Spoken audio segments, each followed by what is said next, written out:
Welcome to another edition of On the Bookshelf. I'm Pete Solomon. Friendship. You know, in our lives, there are times when we think we don't need friends, but we do. In her 2023 novel, Love Always Bailey, Samantha Cooke writes about 6 friends, lifelong friends, who go to school together, get ready to go off to college, and meet annually at a place on the beach in Florida. As their lives take their ups and downs, they support each other. And that friendship is the backbone of the book.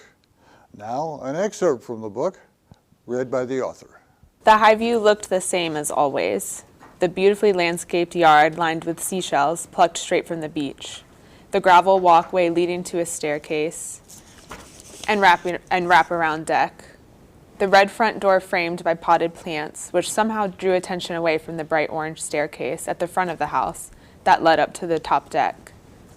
The top deck gave a full view of the entire backyard beach.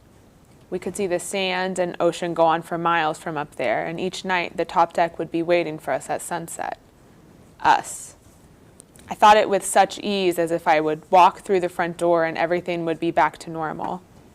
Uncle Daniel asleep on the couch, a bowl of ice cream on the coffee table. Noah constantly checking the forecast. Ethan fighting to figure out the smart TV. Allie pulling at strands of her perfect blonde hair in the hallway mirror. Ryder watching clips of the Miami Dolphins at training camp. And Bailey, her long legs stretched out and a book in her hands. Us. It was such a small word.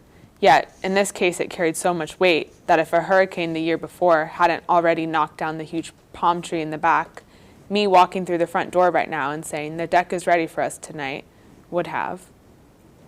It wasn't until Noah turned off the car that I noticed it.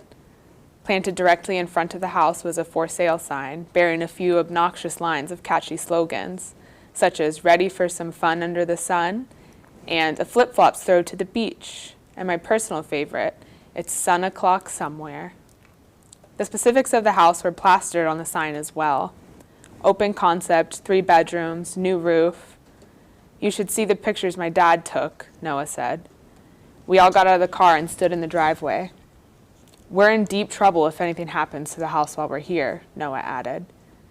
Ethan opened the trunk and pulled out our bags. "Don't worry, we'll keep destruction to a minimum." Memories of previous summers flashed through my mind, all decorated with images of us growing up. We'd experienced so much in this house, from first loves to first losses, and being back felt like we had unlocked a time capsule. Ethan stared up at the house. Noah walked over to him and patted his shoulder and said something. Ethan cracked a smile before nodding. My stomach hurt. My heart sank. I was home and it was familiar, but at the same time it was so far away. I couldn't explain the feeling, but it was almost like the high view didn't want us here. Noah took out his copy of the key and unlocked the door. The 3 of us barreled inside as though racing to find which room we wanted to sleep in, even though it was an unspoken rule that the sleeping arrangements never changed. 3 extra keys sat on the kitchen counter. Ethan picked one up and attached it to his key ring. Beside it, right next to his car key and apartment key, hung a frayed and weathered pink string, Bailey's anklet from last summer.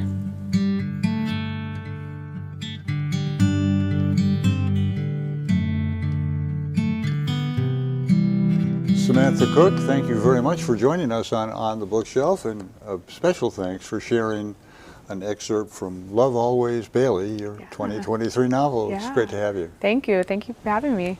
Now, you had a Florida upbringing, like the characters in your book. What was that like? And there is a real high view. What was that like? Yeah, so I grew up in Cocoa Beach, Florida. Best described as like 45 minutes from Disney and like right next door to NASA is like the best way to point it on a map.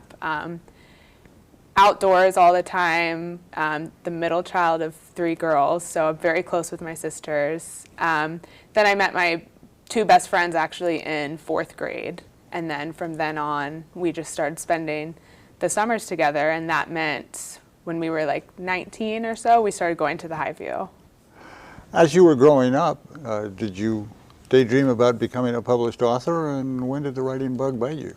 Always. My mom's like favorite story to tell is I was like 3 or 4 years old, like speaking stories into like a tape recorder or like trying my best to write them. And I was really lucky I had teachers all throughout that were very encouraging and would tell my mom like, oh, you know, she's fine with math, she's great with science, but like she's going to be a writer, she's going to write stories. And so I think I was just like born wanting to tell stories, and I've been doing it ever since. It's great, Yeah. and great for your readers. Yeah. Now, a lot of writers write about real situations and real places, but sometimes, for whatever reason, they give them different names. But Space Coast High School is a real high school, isn't it? It is. It's where I graduated. You were a Viper. I was a Viper, yeah. And from there, it was off to college, first to Flagler and then to the University of Central Florida. What were your college years like? They were good. I did my first semester at Flagler. It wasn't a great fit for me. I was homesick, like pretty badly, actually. And then I transferred over to the University of Central Florida, where I studied theater and creative writing and started blending my like high school theater training with my love for writing. And so then I started dabbling in playwriting. A big element of your book is friendship. Yeah. And there are these 6 great friends from elementary school through middle school, through high school. The boys, Ethan and Noah and Ryder. The girls, Morgan, Bailey, and Allie. Mm-hmm. But there are Samantha, a Jen, and a Jenna. Yeah. So what did they think when they read the book? So it's funny, actually. The idea of the book started from one of my friends. She loves reading. She's like an avid reader, just like myself. And she had like texted me one day and was like, you should write a young adult novel, because that was what she really loved to read at the time. And so I was like, yeah, that's a great idea. And so that was happening at the same time that I moved away from Florida, and I was living in New York City, and I was missing Florida, but like very excited to be in this new stage of my life. And so I was like, okay, I'm going to combine like the things that I know best, and that's Florida and my relationship with my 2 best friends. At that point, we'd been friends for like 15 years. Yeah. Now, you got a master's degree in writing from Solstice, the Solstice program at LaSalle University. And it should be noted that you specialize in young adult novels, books. Yeah. What young adult writers influenced you?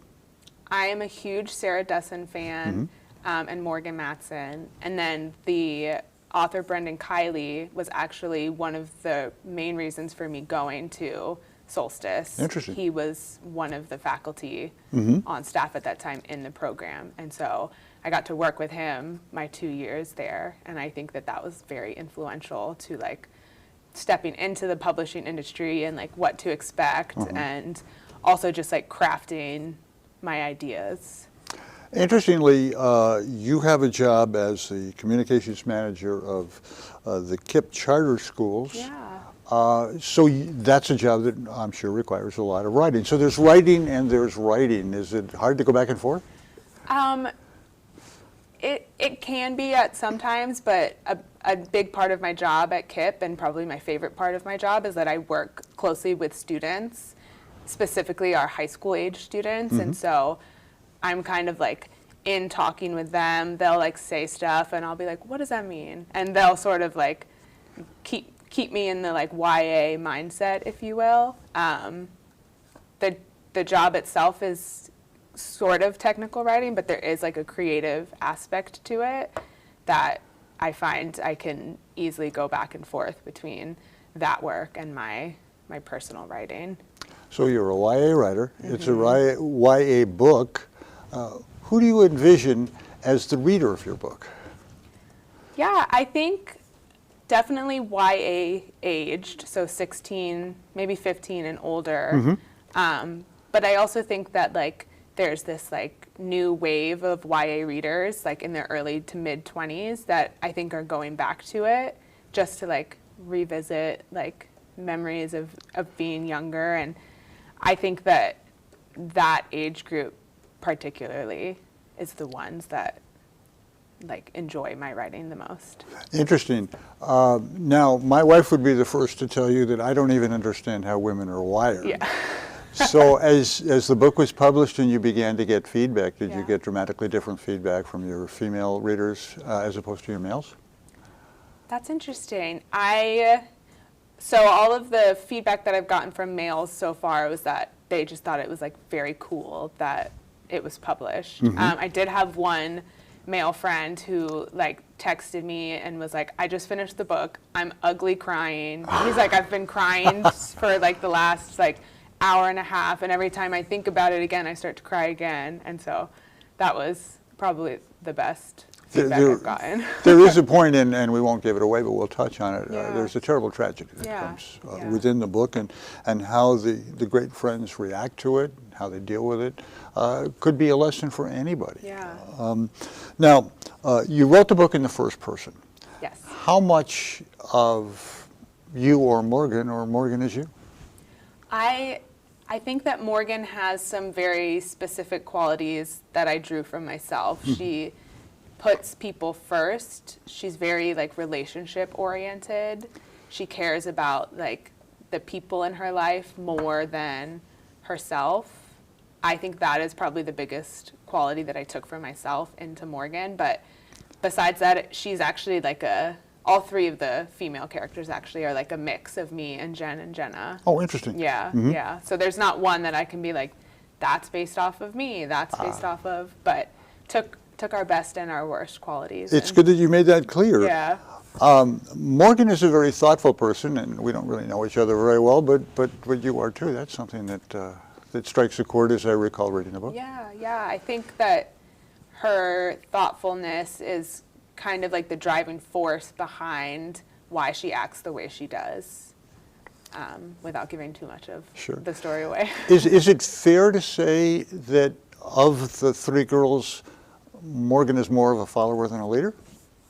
I think so. Okay. I think, yes, definitely. And I think that it like stems from just wanting to like keep the peace and like keep everybody happy and keep the friend group together.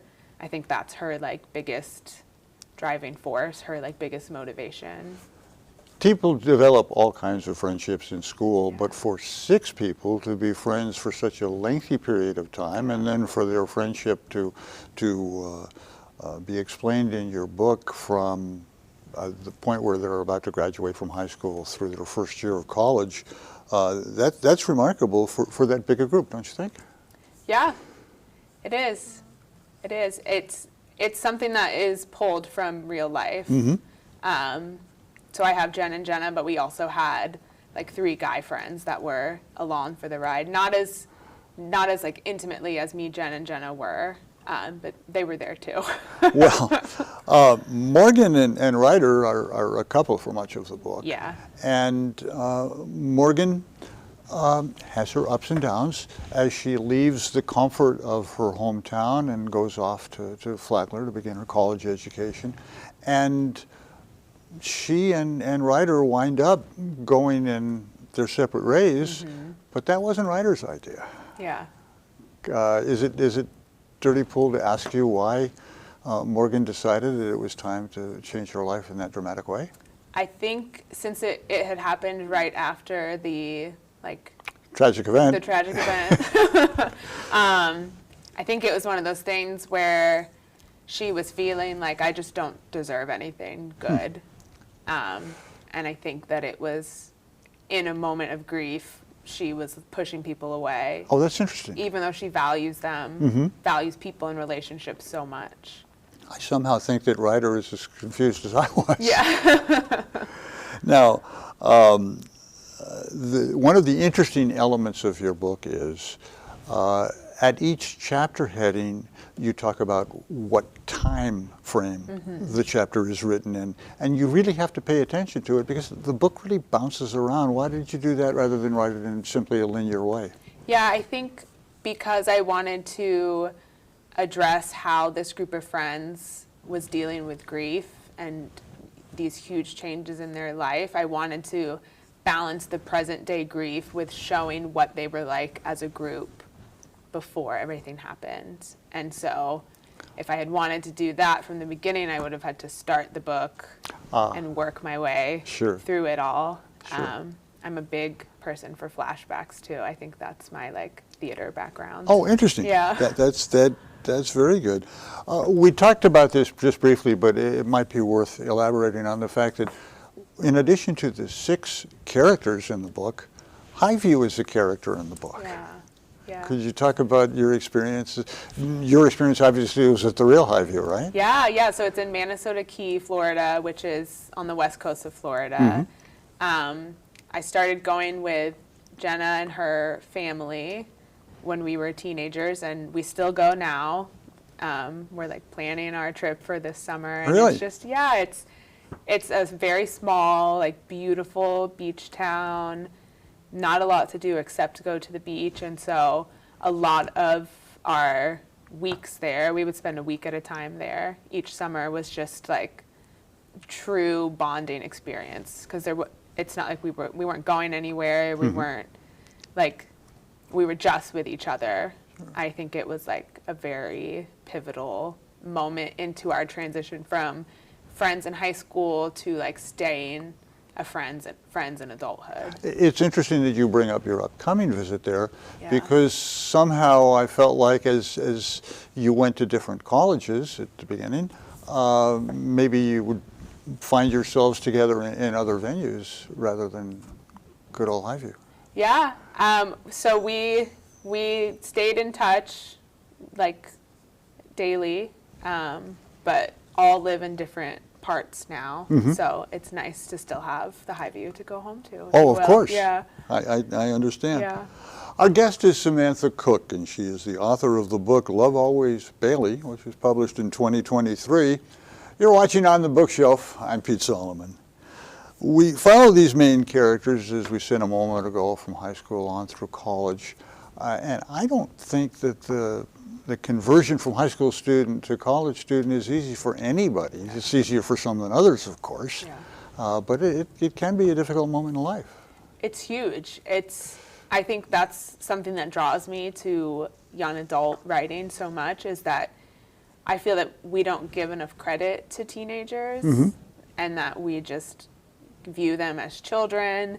Maybe some people think that their opinions don't matter, but that transition from senior year of high school, where like you know where you're going to college or what your plans are for afterwards, you know who your friends are, like even down to like you know where you want to sit in the cafeteria. Sure. It's like such a huge leap into college, where most students, if they go to college, they start there, they don't know anybody. And it's just like you get this chance to, like, people say, like, rebuild who you are. And I think that it's like such a pivotal first year for any person. A quick aside, Sam. Yeah. You started at Flagler, a relatively small institution, and then finished your college education with 3 years at the University of Central Florida, which is a huge school.